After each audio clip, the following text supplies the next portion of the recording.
Tovena si è tinta di rosa per il passaggio nel pomeriggio del Giro d'Italia, un clima di festa che stride con il dramma che la scorsa notte si è consumato nel centro del paese.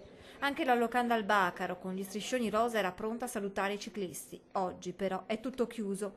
È qui davanti che Alessandro Sartor la scorsa notte si è accasciato a terra, privo di sensi. Di fronte al locale l'auto del 46enne, qualcuno sopra ha appoggiato una calla bianca e un fiore rosa come ultimo saluto all'uomo. Sartor aveva preso parte all'organizzazione per i festeggiamenti di questa 19ª tappa del Giro.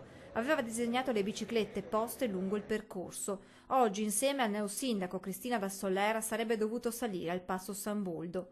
Ieri sera a Sartor e la prima cittadina si erano visti e avevano parlato della giornata di oggi, degli ultimi preparativi.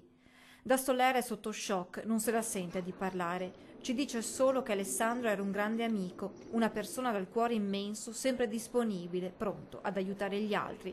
Lo ricorda così anche l'ex sindaco di Cisona, Cristina Pin. Sartor 5 anni fa si era candidato nella sua lista.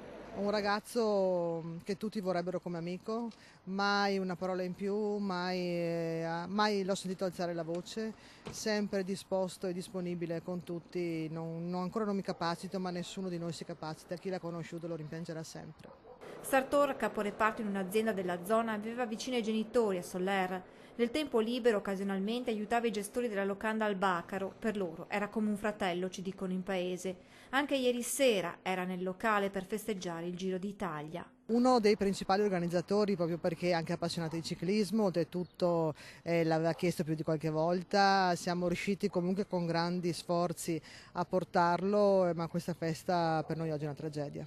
Sartor era stato in passato presidente della Proloco di Tovena, qui tutti lo conoscono, lo shock è forte, la commozione tanta. Sì, era un amico. Un grandissimo amico, non meritava fare una fine così. Purtroppo sì, non mi faccia parlare. Un dispiacere, signora, che non le dico. Meglio non si poteva avere.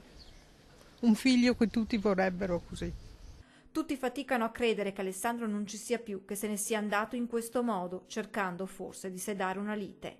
Il suo grande altruismo l'ha portato a fare l'ultimo atto di bontà e sì, assolutamente sì, Alessandro può aver fatto solo questo, cercare di sedare una rissa e purtroppo ci ha rimesso.